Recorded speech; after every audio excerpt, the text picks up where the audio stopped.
Hello, my name is Parry and I've been asked by the guys at Rhydycar West to give you a bit of a history kind of tour of this landscape, the landscape that now forms the Rhydycar West development. Essentially it's 545 acres, a relatively smallish space, but it is absolutely dense with local history. It's too much for me to get my head fully around, but I will try my best. So there's everything from agricultural history to religious non-conformity to industry. It is dense beyond belief, this landscape with heritage. But what I've done is I've tried to streamline it all, and I've just focused on what, in my opinion, are the most significant historical stories from this landscape. So without any further ado, we will get underway with the stories connected with this amazingly beautiful and diverse landscape. Now I'm at the remains of Cwmglo Chapel, buried deep within the mountainside. Really, it's very difficult to find, definitely on every level.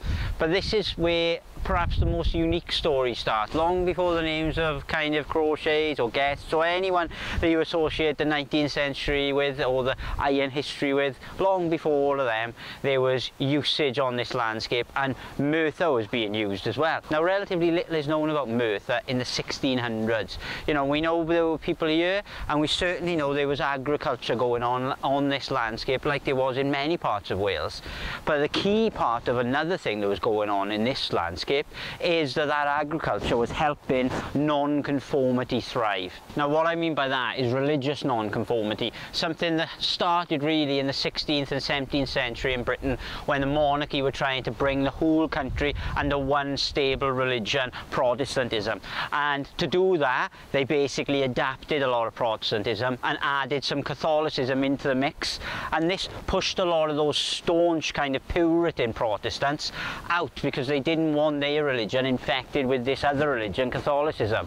And so they separated themselves from this national new church, really, and so they were dissenting, they were being non-conformists. Now I should say as well that non-conformity wasn't exclusive for Puritans and Protestants. A lot of religions over the years fell under that non-conformist banner. Quakers, for example. Any religion that separated itself from the national religion really was deemed non-conformist. The story of non-conformity on this landscape didn't start at Cwmglo though. It started in 1620 at Blaencanid Farm. Now Blaencanid Farm is where the early stories of non-conformity in Merthyr really began. It was in that farmhouse the non-conformists gathered for prayer on Sundays. The Pilgrim Fathers in 1620 were making their way in ships across the Atlantic to escape religious persecution in Britain and then start afresh in places in America and New England and things like that. And the same was happening here. People's religion was being persecuted in Britain, and so they were making their own little escape up this mountainside to pray in a farmhouse, a Blaencanid Farm. It was picked because of its remote location. That was key. Very rarely would a casual passerby really have a look in on Blaencanid Farm. It was remote enough for people not to bother. But as the 1600s went on, Blaencanid became known as a place for non-conformist meetings, and so they moved to Cwmglo Farm. That was the next kind of location for the non-conformists, the Protestant and all these other non-conformist religions, to meet in secret. It seemed like every year during the 1660s in particular, more and more laws were being put in place to stop non-conformist practices.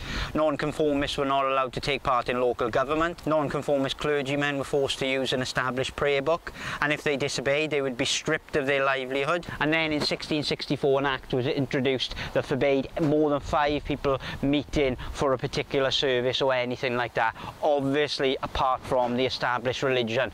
And if you were to break any of these rules as you go on and on and on, you would face imprisonment, even transportation. So separated from being able to be part of local government, separated from being able to study and practice their religion in public, they came up to Cwmglo. The building here was created when more laws were passed to allow worship, and so a proper church was built between 1689 and 1690, and it was used for over 50 years or so. It was built here, still hidden, out of the way, because that's what these groups had become accustomed to for so long. By the mid-1700s, many groups had founded their own places of worship, like Hendercoed in Cefncoed and Ynysgai, and this was left to fall into obscurity. A restoration project happened in the 1980s these, which is what kind of give form to the building you see now, because a lot of it was absolutely stones on floors. You can probably see from different photographs there was no shape to the building whatsoever. There is another remnant as well of the history up here which goes back before the Industrial Revolution took sway, and it is itself an industrial revolution but on a miniature small scale. In the 1500s, long before Kavatha or Dowlas started their great empires of iron and steel, there was this, the blind carned furnace as we know it. The furnace would have been around 12 foot in height and was built into the natural landscape of the slope to help fill the furnace from the top. And obviously these people were here for generations exploiting the natural mineral wealth on this landscape.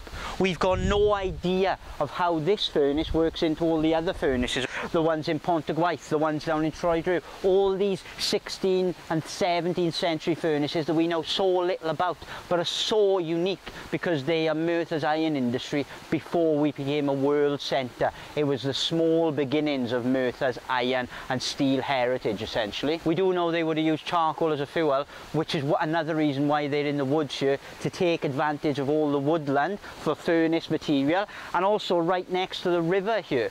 And right next to the river is key because no doubt they would have powered a water wheel which would have powered bellows which would have stoked and given air to this furnace to get it as hot as possible. And the iron then would roll red hot onto the floor in front of me and then cool and be used for whatever really. Charcoal was the fuel for this old furnace, but it would be coke fuel furnaces that would really change Merthyr's fortunes, and the site we're going to now will expose how big industry that would become, because coal for coking was dug up on this landscape and used in combination with the ironstone and the limestone to burn in furnaces on a 50-foot high scale rather than a 12-foot high scale.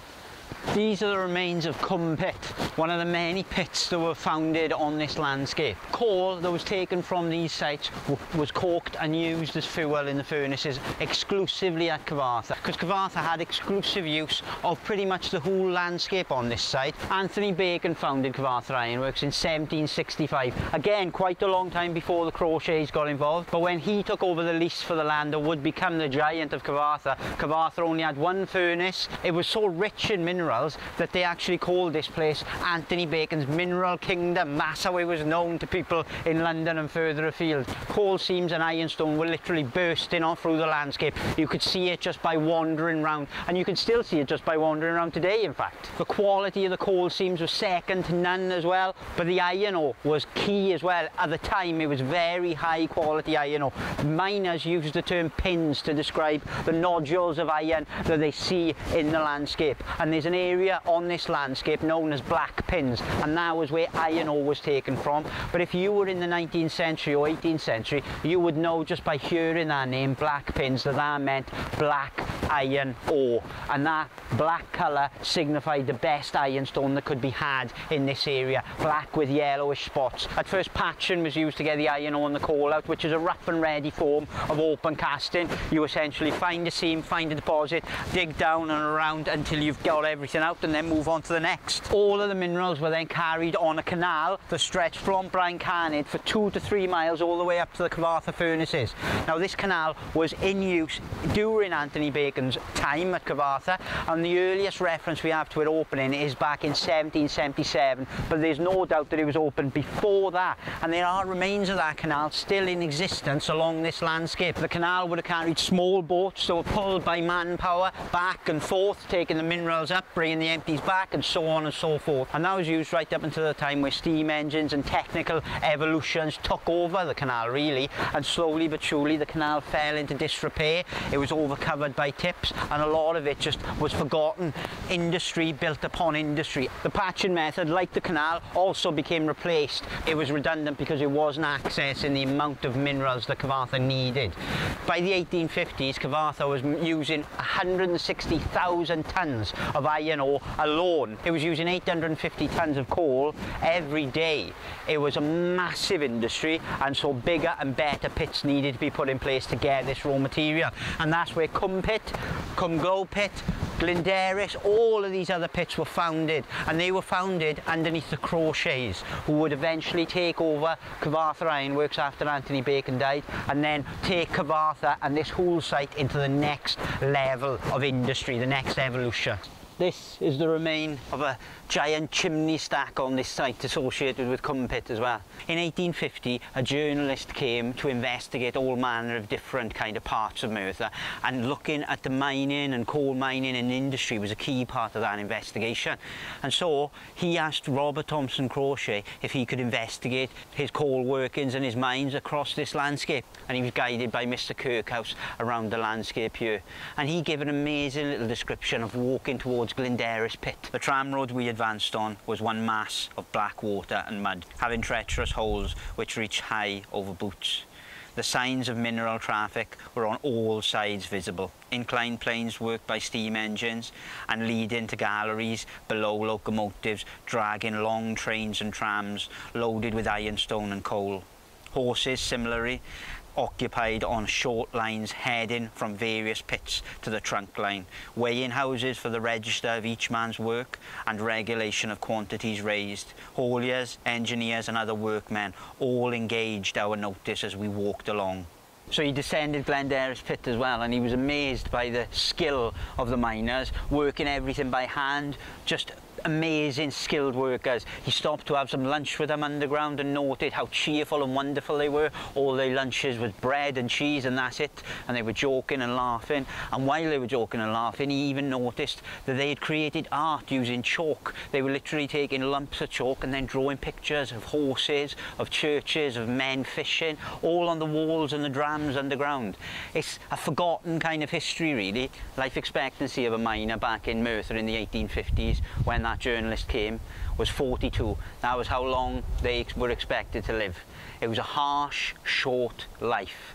And it wasn't as if you got paid by the hour or anything, you got paid by the weight of what you got out from the ground. So you came up here in all manner of weathers, in all different conditions, no matter how you were feeling, you came up here and you got out to the ground, otherwise there would be no money whatsoever. In the 1870s, Robert Thompson Crochet took some amazing photos of Cwmglow Chapel in a ruined state. Ruin would start to be taking place in various sites across this landscape.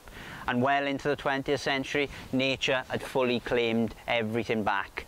And the supremacy of this landscape and the importance of this landscape was lost to nature and obscured from view once more. Now we are left with many remnants of that age, of the Industrial Revolution and before of the Nonconformist Revolution in Merthyr.